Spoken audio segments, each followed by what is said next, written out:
குட்டி கதை ஒன்று இருக்கு. ஒரு குட்டி கதை ஒன்று சொல்கிறேன். ஒரே ஒரு குட்டி கதை மட்டும் சொல்லிட்டு ஒரு குட்டி கதை ஒன்று சொல்லிட்டு ஓடி போயிரு. அப்பா, அம்மா, பாட்டி, ஜாக், அப்புறம் நம்ம ஜெனி, இவங்க எல்லாரும் ஒரு வீட்டில் சந்தோஷமாக வாழ்ந்து வந்தார்கள். ஜாக், ஜெனி 2 பேருமே ரெட்டையர்கள். அவங்க கொஞ்சம் குறும்பும் அப்புறம் சமத்து பசங்களாகவும் இருந்தாங்க. அதனாலேயே அப்பா, அம்மா 2 பேருமே ரொம்பவும் மெனக்கடல் பண்ணனர். என்ன சொன்னாலும் 2 பேருமே கேட்டு அதன்படி செய்யக்கூடியவர்கள். ஸ்கூல் போயிட்டு வந்து வெளியே விளையாடுவதை வழக்கமாக வைத்திருந்தார்கள். அதன் பிறகு வீட்டில் சின்ன சின்ன உதவிகள், படிப்பு என சரியாக நேரத்தை பயன்படுத்தி கொண்டார்கள். பாட்டி கொஞ்சம் வயதானவர். அவங்களால படிக்கட்டு எல்லாம் ஏறி எந்த வேலையும் செய்ய முடியாது.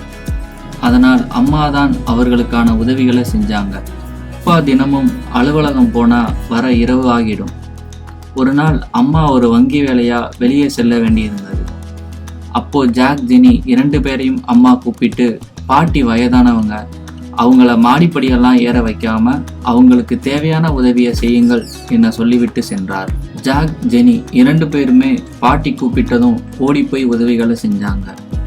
பாட்டி சொன்னாங்க, எனக்கு ஒரு லெட்டர் எழுதுகிற வேலை இருக்கு, வெளியில காய்கறி டெலிவரி பண்ற பையன் வருவான், அவன் வந்ததும் நான் கூப்பிட்டேன்னு சொல்லுங்க, அவனை கவனிக்கல அப்படின்னா அவன் போய் விடுவான், அதனால வாசலிலே கொஞ்சம் கவனமாக பாருங்க என்றார். இருவரும் பல மணி நேரமாக வாசலையே வெறிக்க பார்த்தார்கள். யாரும் வந்த மாதிரி இல்லை. பாட்டியே அவர்களை கூப்பிட்டு, என்னை மன்னிச்சிடுங்க, இன்னைக்கு அவன் வரக்கூடிய நாள் இல்லை போல என சொன்னார். எனக்கு இந்த லெட்டரை கண்டிப்பாக இன்னைக்கு போஸ்ட் பாக்ஸில் போடணும், என்ன பண்ண என கேட்டார். ஐயோ பாட்டி, ரெட் கலர் பெட்டியா, அது ரொம்ப உயரத்துல இருக்கே, எப்படி போட முடியும் என்றாள். ஜெனியும் ஆமாம் பாட்டி என சொல்ல பாட்டி சோகமானார். அவர் முகம் வாடியது இருவருக்குமே பிடிக்கவில்லை.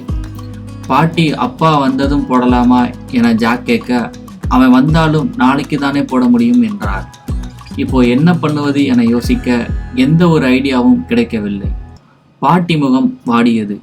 ஜாக் ஜெனியிடம் வா விளையாடலாம் என்று சொல்ல பாட்டி கடிதத்தை டேபிள் மேலே வைத்து சென்றார். ஆனால் அவரின் சோகமான முகம் ஜெனியை விளையாட விடவில்லை. அவள் சிந்தித்து கொண்டே இருக்க ஒரு ஐடியா கிடைத்தது.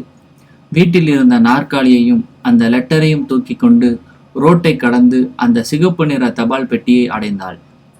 நாற்காலியை பாதுகாப்பாக அதன் அருகில் போட்டுவிட்டு அதன் மேல் ஏறி கடிதத்தை அந்த பெட்டியில் போட்டாள்.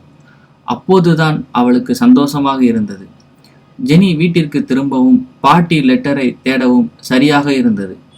நாற்காலியை எடுத்துக்கொண்டு, எங்கே சென்றாய், என் லெட்டர் எங்கே என கேட்க, அதை போஸ்ட் செய்து விட்டேன் என்றாள் ஜெனி. எப்படி இப்படி ஒரு எண்ணம் வந்தது என பாட்டி கேட்க, அதுவா, நானும் ஜாக்கும் அம்மா செல்ஃப் மேல ஒளித்து வைத்திருக்கும் தின்பண்டங்களை இதன் மேல் ஏறி நின்றுதான் எடுப்போம், அப்போ நாங்க ரொம்ப உயரமா தெரிவோம், உங்க லெட்டரை அப்படிதான் உயரமாகி போஸ்ட் செய்தேன் என்றாள். பாட்டி அவளை கட்டிப்பிடித்து உம்மா கொடுத்தார்.